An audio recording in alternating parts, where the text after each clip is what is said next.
Welcome back to the Shine Within podcast. I have Marcy McDonald, and Marcy McDonald with the rich tapestry of life experiences ranging from high-level corporate roles to backpacking journeys has defied conventional norms. Born to a genius father and a schizophrenic yet devoted mother, Marcy's life has oscillated between dining at five-star Parisian restaurants and subsisting on beans and rice, owning a luxurious home and living out of a car. A certified mindset coach and internationally recognized end of life doula, Marcy transitioned from a six-figure career to deep personal introspection in her 60s. Her collaboration with a neuroscientist led to the development of 70 groundbreaking exercises that reframe her inner dialogues, marking a revolutionary turn in her life and many others. Author of Build Happiness, Change Your Perspective and Change Your Life, and the soon to be released Unstuck Yourself, Daily Practice with the Right Tools Will Change Your Life. Marcy has also contributed to the best-selling Transforming Your Life, Volume 5, an internationally certified end of doula, and a guest expert on 4 days to save the world. Marcy is a sought-after speaker focusing on transforming negative self-talk and enhancing focus, mindset, and productivity. Thank you so much, Marcy, for joining me today. Thank you for having me. I sound so good when you read my bio. Thanks. Well, you are. So you've experienced both like ends of the spectrum, from a high flying corporate job to living out of your car. How did these extremes shape your understanding of happiness and as well as self-worth? Well, for one thing, if nothing else, it proves that if I can change and learn how to be happy, anybody listening can change and learn how to be happy. Because it's not about, did you have the right circumstances or the right people, or everything was groovy or everything was bad. It's about learning to pay attention to what you're telling yourself and understanding that you can change it. So everything has fed into who I am. I don't regret anything, even the darkest, hardest times. And you probably feel the same, because if it weren't for those times, we wouldn't be who we are today, and we wouldn't have the gifts that we have to share with everyone. And on a practical level, excuse me, it makes me, I think, a better listener, because I understand whatever you've walked through, I have no right to judge it. My job is only to listen to you as deeply as possible. So few people ever feel heard. And that's one of my gifts. I have a listening heart. And so being in all those experiences has taught me that you don't know what someone's going through. So. Yeah, absolutely. And thanks for sharing that, because I was just talking to you before that in my recovery, I didn't go to AA. I didn't do the 12 steps. I immediately sought out a mindset coach. And that is the reason why I never went to AA. And also doing the 12 steps, because that mindset coach taught me, like you just said, about communication and how it is very important just to be the listener. Because sometimes we always want to give our input and say something, and then, the person doesn't feel like, okay, you didn't hear me right. So I appreciate you being a good listener. That is a beautiful gift to definitely have. And but I was going to ask, because you worked in the corporate world and then you got into entrepreneurship. At what turning point did you decide, like, you know what, I'm done with the corporate world? Let me go ahead and seek out into this coaching realm. Well, it was actually kind of a long journey, because I worked for a company that at the time was the leader in lifelong education, for people who just love to learn. And we worked in video and audio, and I was at the forefront of every new kind of course we had. And I worked with Smithsonian and National Geographic. I mean, it was just amazing people. So my area was content. I co-ran product development, and we got a guy who was chief brand officer. I reported to him, who hated our content. And that was a problem, because that was my area. So we started to have a lot of conflicts. And by the last year of my job, I was literally crying every morning before I went to work.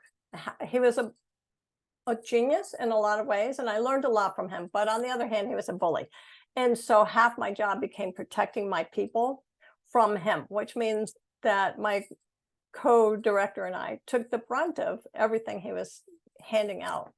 Well, one night I was supposed to go on a long retreat weekend, and I had let everybody know, look, I'm not working 50, 60 hours this week. I'm leaving early Friday because I have committed to doing this. And Friday at around 9 in the morning, my boss said, hey, by the way, I'm going to take a long weekend and you need to work out all these intellectual property rights with National Geographic.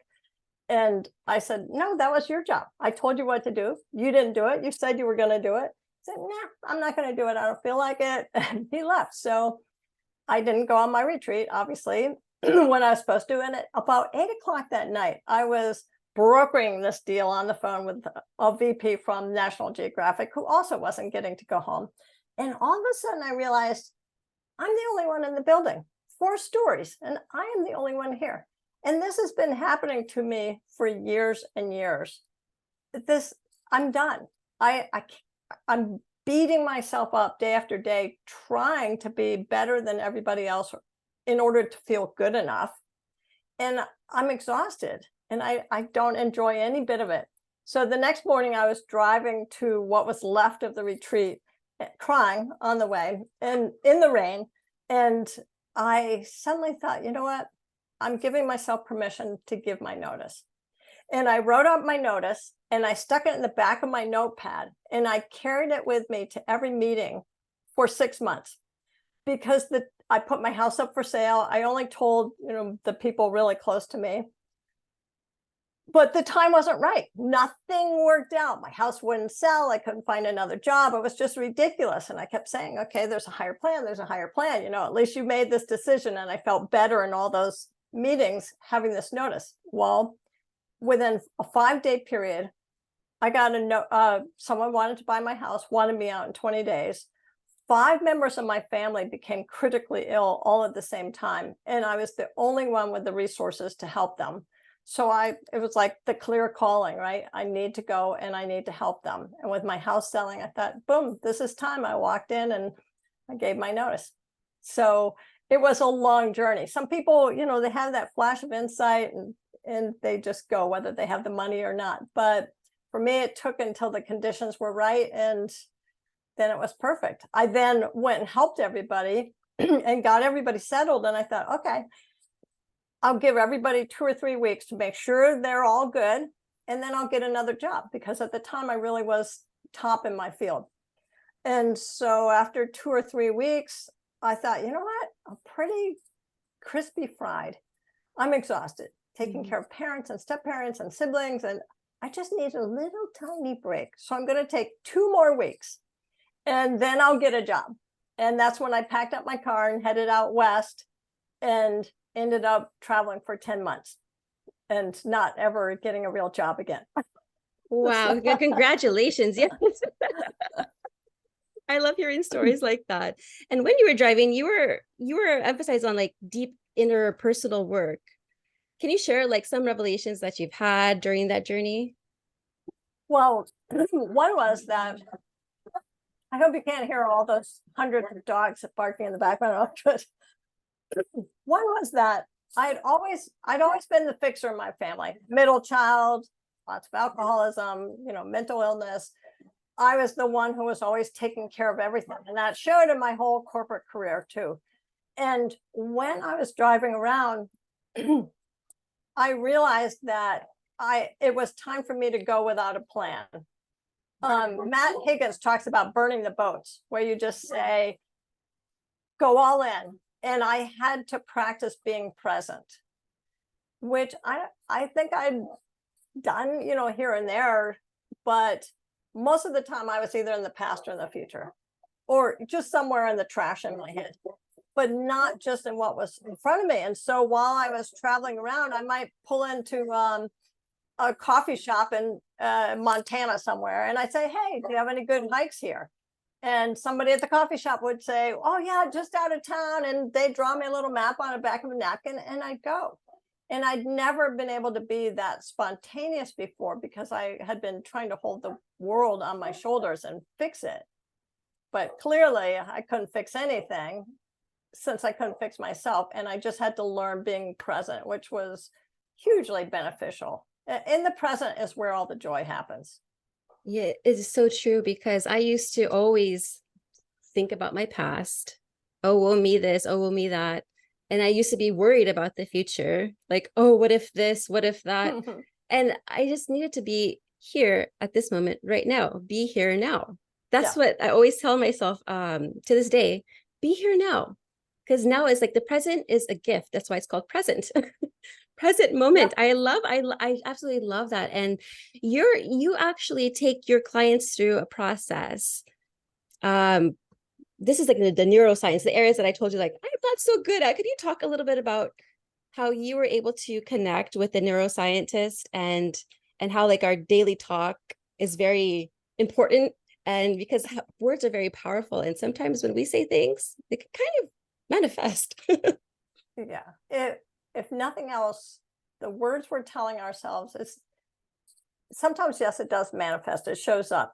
But most of the time, if nothing else, what it's doing is creating a reality for you about how much you think you deserve, how good you are, what should be in your life. And it paints you into a corner if you're not careful, where all you can see is that you're backed up against a corner, and you can't see that there's actually an entire room there. You just have to step into it.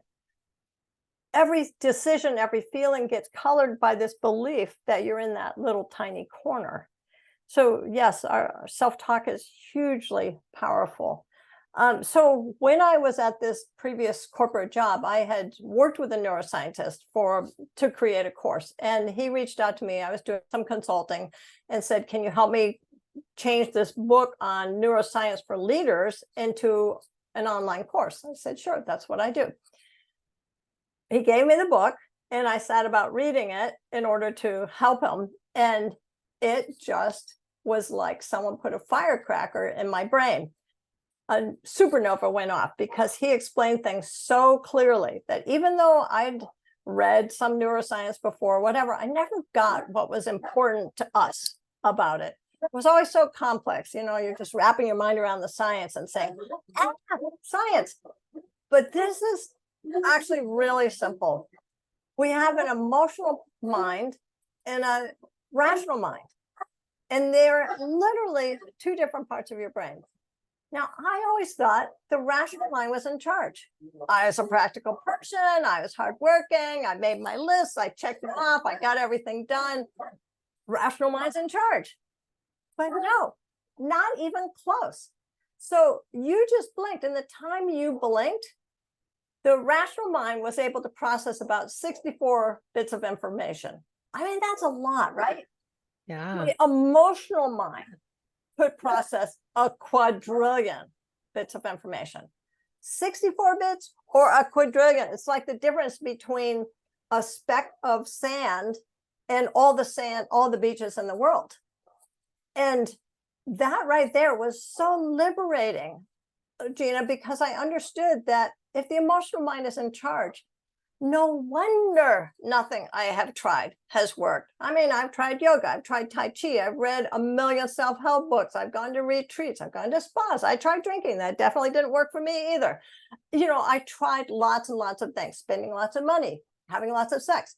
Nothing penetrated, because if you don't change what's inside, no matter how many things you try on the outside, it's not going to work. But when you understand you have an emotional mind that's in charge, and you have a rational mind that's saying, emotional mind's in charge, I don't have to do anything.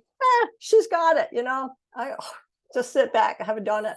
It's completely off the charts different from what I thought was going on in my brain. And so once I understood that, I understood also that in order to work through all this negative self-talk and history and everything that we're all carrying around, I don't care how healthy your upbringing was, everybody's got junk they're carrying around in their heads.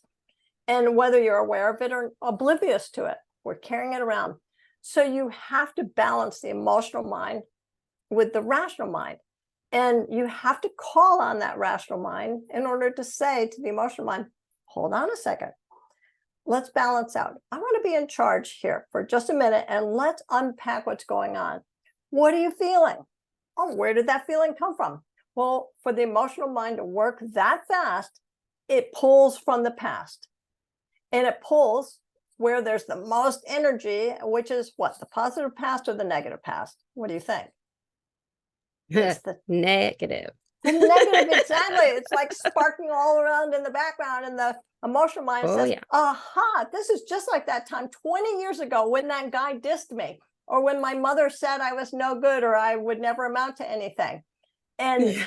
we apply that like icing on top of the cake that is the present, and say, oh, this is a Mm. chocolate cake.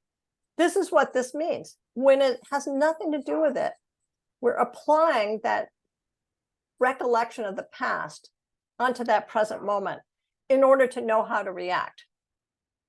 So we react. And that's why it doesn't matter if you read a good self-help book or you went to a great AA meeting.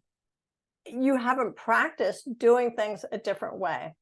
But when you start working with this neuroscience piece, you can teach your brain to pause, disrupt that emotional mind, the lava flow, and ask yourself what's really going on. And once you can ask yourself what's going on, then you can start saying, well, what do I want to have going on? I have a choice here. What do I want my choice to be? How does it make me feel when I hear what my partner said and it makes me think, oh, I'm a piece of crap? It's just like when my dad used to say that to me. Well, it makes me feel bad, right? So why would I be choosing that feeling? You get to then, once you start examining it in very simple processes, choose different things. And because of how the brain is, okay, it sabotages us on the one hand, but it's amazing, miraculous on the other hand, because we can change our belief system. So if you imagine a tree and here are all the beliefs, and we say, oh, wait a minute, this belief makes me feel bad about myself. I don't want that one anymore. You say over here, this is what I actually see as real about myself. I am a kind person. I'm not unthinking and uncaring. So you say, I'm going to build a bridge between this old thought and the new thought by stating it in a true way whenever this thought comes up. Now what happens when you say it 30 to 60 days, this thought, the branch dies. This thought builds a bridge. And you've got now a new understanding of yourself. And with coaching, with mindset work, you can go through all those things that come up in your self-talk and start repatterning them. It's just brilliant. I love it. Yes. And that's what I do with my clients. That's awesome. Yes. Reframing the mindset. That's right. How do you tell your story? Like, something happened. Do you want to take it negatively or just like, you know what? That's okay. Because something else is probably going to happen that's going to come my way. That's even better. So Yeah. just switching things like that actually really does help. Yeah, how you tell your story is really important. I haven't thought about this in a while, so I'm glad you brought it up. But I used to always tell my story. We're a family of storytellers, right? So you always got a story. And I used to always tell my story in the, oh, poor Marcy way.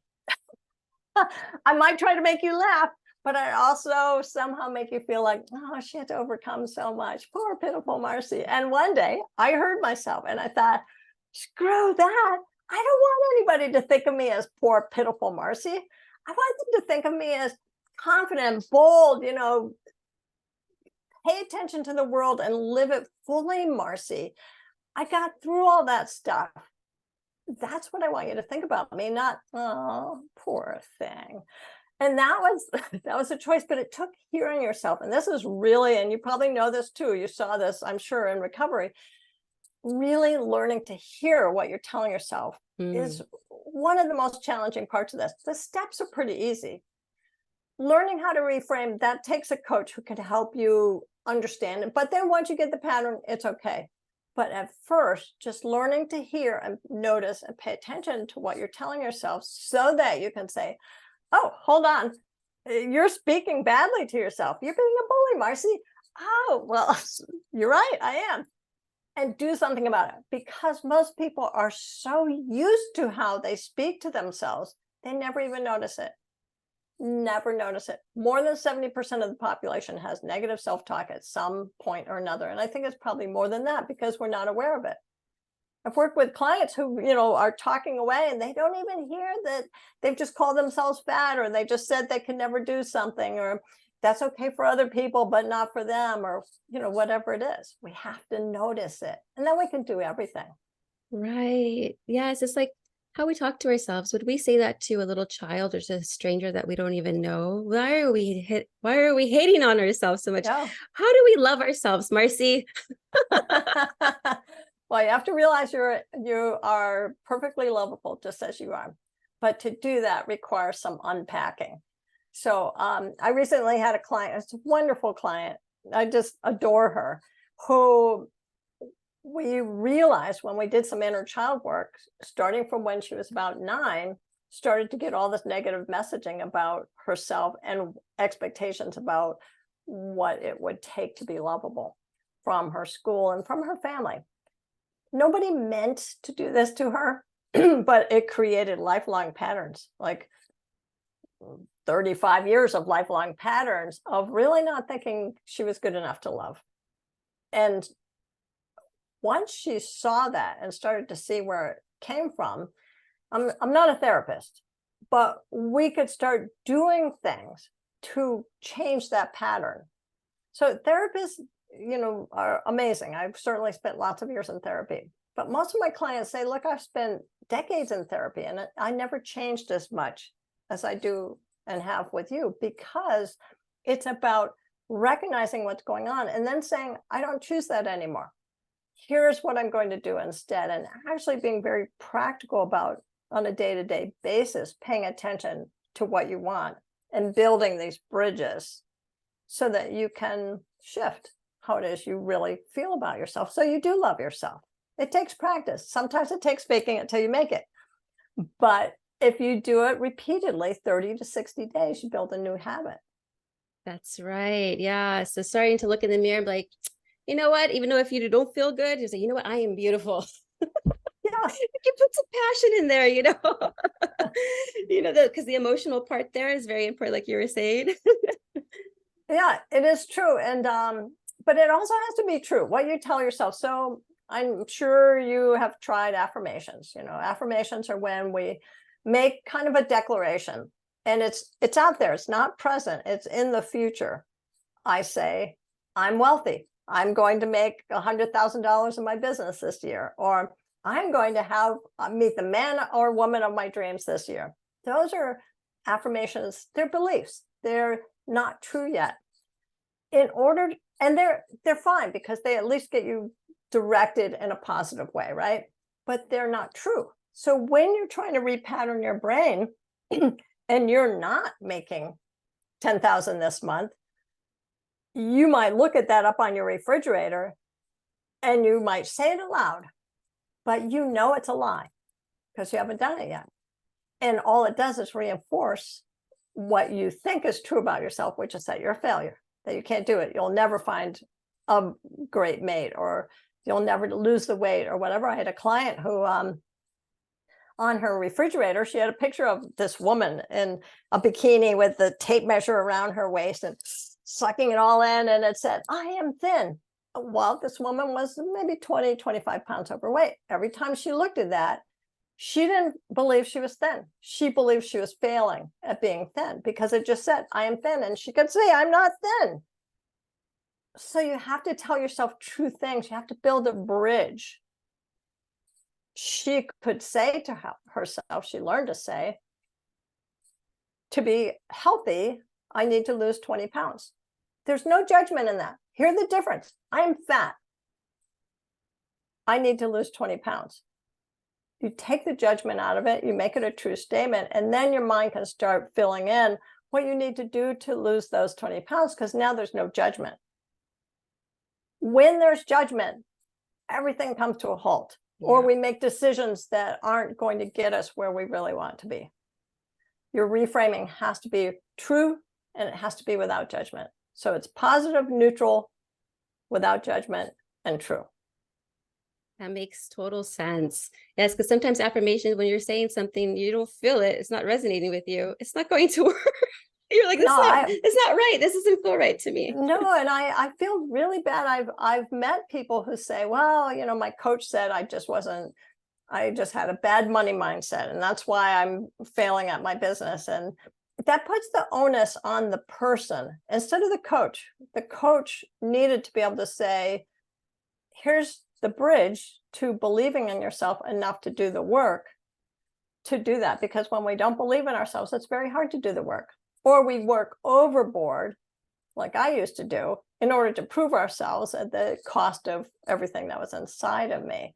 The onus is on the coach to show you what to do today, throughout the day, to make those changes in yourself, which are entirely possible for every single person here. Yes. And now, do you work with entrepreneurs as well? I work with entrepreneurs. I work with a lot of very successful women who have gotten to a point where they're waking up at night saying, oh my God, is this all there is? I gave everything and I don't feel anything anymore. So I work a lot with both entrepreneurs and very successful people. Yes. And so I noticed with entrepreneurship, because, I'm an entrepreneur and I collaborate with many entrepreneurial women, the biggest thing they always say is, there's so much on my plate that I have learned so much, but I don't get any of it done, or they're into perfectionism all the time. Both those things are huge, procrastination or perfectionism. One of the things I've realized over the last 7 or so years since I've been working with this is that, first of all, you need really deep focus to get anything done. And you need to focus on one thing at a time.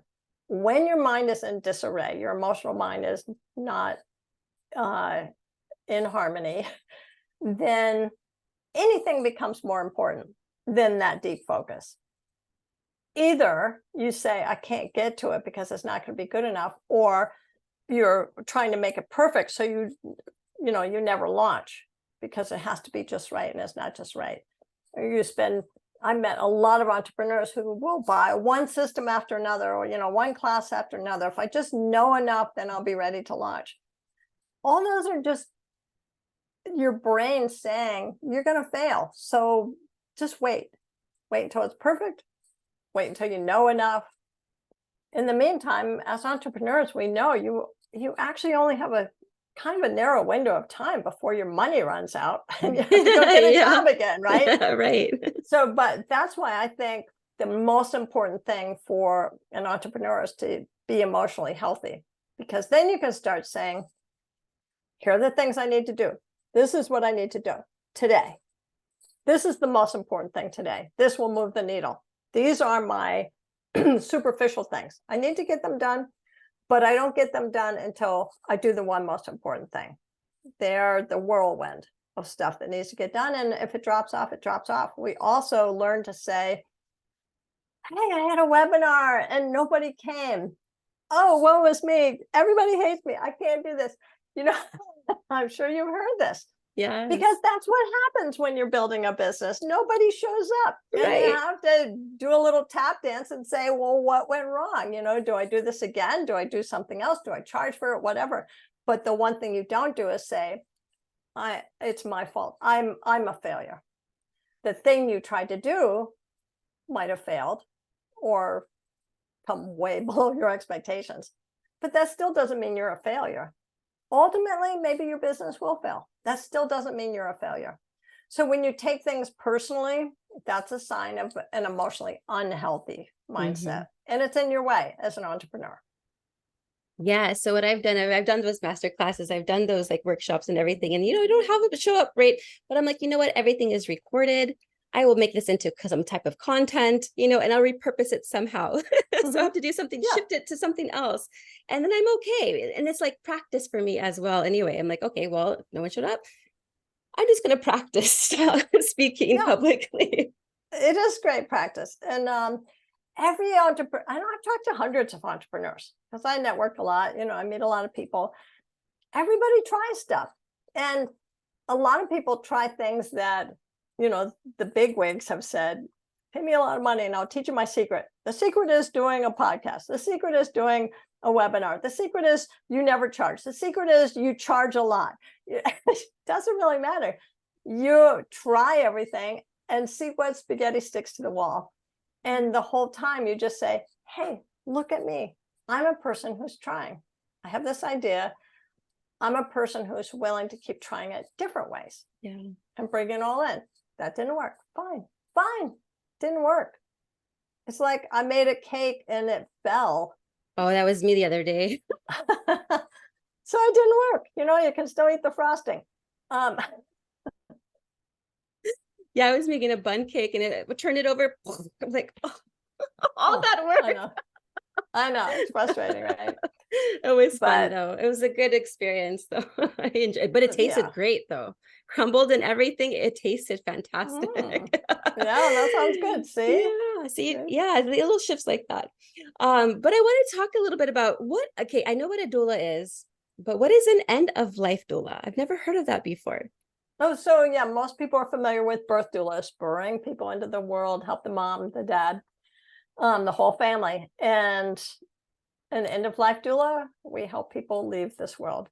So a lot of things have happened, not just in our country, but all over the world, really since the Civil War, when people dying became an industry instead of a family affair. So it used to be mom died, you put her in the parlor for a few days, everybody came to visit, brought casseroles, and then you went out in the backyard and you buried mom. It was natural, we understood it. But with the Civil War came along a whole industry where people took away the dead. It came because people were dying all over the country, and we didn't have a way to ship them back. So the funeral industry sprung up, and it became something that we don't talk about or do or face even. It's, they take care of it. The problem with that is that we actually still die, and people in our family still die, and we get diagnosed with things. And so there has become this gap between the medical profession, which is trying to save everybody no matter what, and hospice, which says, we'll put you on usually some morphine or something and take care of you the last couple of days. And I'm not knocking hospice either, because there are amazing people who support hospice, but they also have guidelines, because most of them in the US are according to Medicare. So you have a chaplain, you have a nurse, you have a doctor, maybe you have a volunteer, but they all have their set roles. And for the person who's dying, they have all these questions. Like, I have regrets, or what's actually going to happen to me, or what's going to happen to my brother when he's actually dying. And an end of life doula helps the whole family deal practically, personally, and emotionally and spiritually with facing death. So we might help someone with a legacy project, for instance, preparing all the things in my house. What happens when someone dies? People come in and they throw everything away. But I might say, let's look at the things that really mean something to you, and let's write just a little story. And you'll give this thing to your niece because she'll get it. So you create a legacy for those. Or we walk through regrets, which is huge. I had a call from a woman one day who's in the height of COVID, so I couldn't go visit them. She said, my uncle has just been given a week to live, not because of COVID, something else. And she said, he's full of regrets. He feels horrible. He is definitely not at peace with his life. Can you help him? So in my mind, I'm going, oh my gosh, are you? I don't know. I don't know if I can, but they asked. And so I said, sure, I'll do my best. So we got on a Zoom call, and the man was so weak. He literally was in his deathbed. If you just close your eyes and lay back and imagine, that's how weak you are. Someone has to hold the laptop in front of you because you're too weak to hold it. And I said, tell me your life story. And so he told me everything, the highlights, the lowlights, and all the reasons why he had regrets. And at the end, I just listened. I said, do I have your permission to tell you your life the way I see it? Can I reframe it for you? So, okay, I've got nothing to lose. And so I replayed his life, but instead of judging him for the places where he judged himself, I took a different perspective, and I said, this didn't work, but you still did it. You are a kind, loving, loyal man. And I gave him all these examples from what he had told me, but he didn't see them that way. And at the end, his whole family was listening. At the end, he said, I never thought of myself that way. I never thought of myself as a good person or worthy in any way. And I see I did the best I could. That's Wow. all we can do. And he completely came to peace, and his whole family came to peace, because for decades, their experience of him had been colored by what his self-view was. Even though they loved him, they still saw him as a failure too. Everything shifted. And he came to peace, and he died several days later. So I realized in that moment, Gina, that we have to treat every single day as if it's the most important day we have. It could definitely be our last day, and we do not want to be dying with regrets. Right. And so I actually front load all my programs with end of life exercises to bring you to that understanding as best I can without you actually being sick and dying, which I don't want, but to help you imagine it, because then you have so much clarity about what truly matters to you and about what you don't want to have happen to you, where your regrets would be, and what you need to change with an urgency you didn't have before that says, I can't wait forever to change these things. I can't wait 40 years to start loving myself. I can't wait 40 years to start a business, to, whatever it is. I have to deal today with these things. So I help people at the end of their lives with those dying regrets, practical things, whatever. And then I pull that over into my coaching for the living, so that everyone I work with starts from that position of understanding how very precious today is.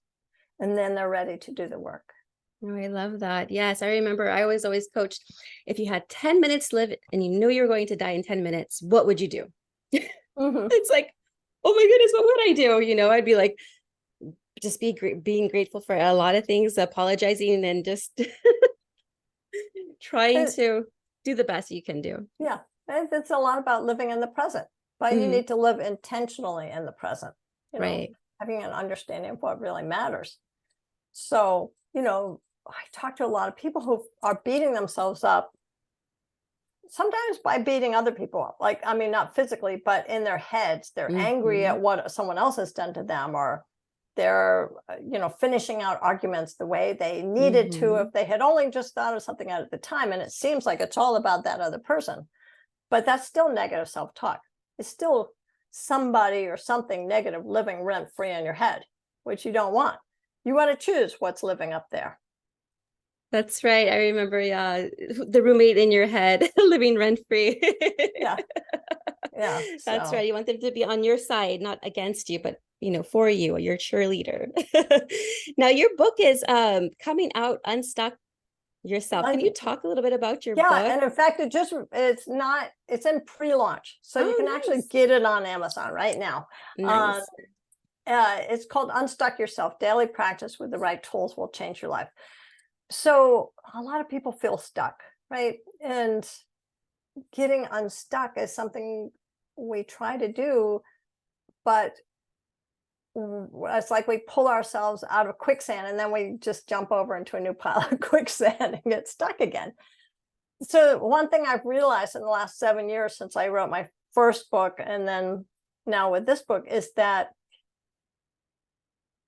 we get sold a load of goods with most mindset programs and joy to the world programs and all these programs out there, which give you an experience where you can feel good and feel charged up at the moment.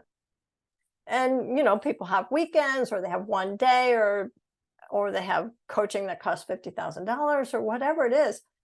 But unless you're going to do the work, it doesn't matter.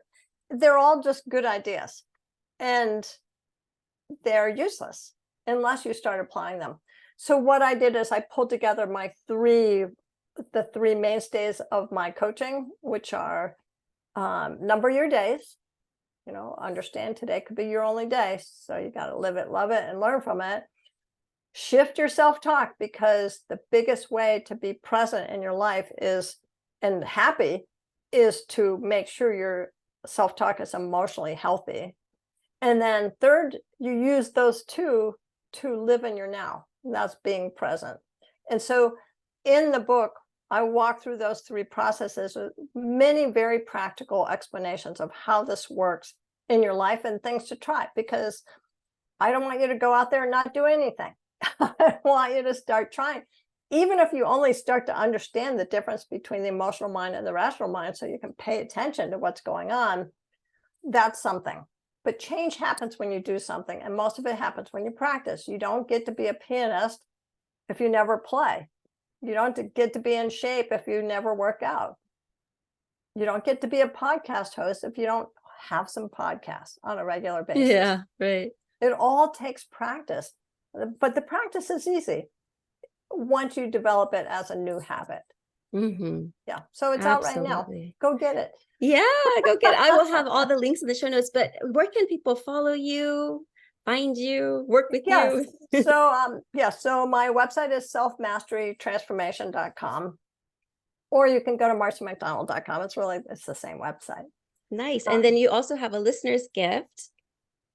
I do. The 7 steps to silence your inner critic, right? The 7 steps to silence your inner critic. Yes. So this is, we've danced all around your self-talk, but this gives you 7 things you can start doing right away to notice and change that inner voice, your inner critic.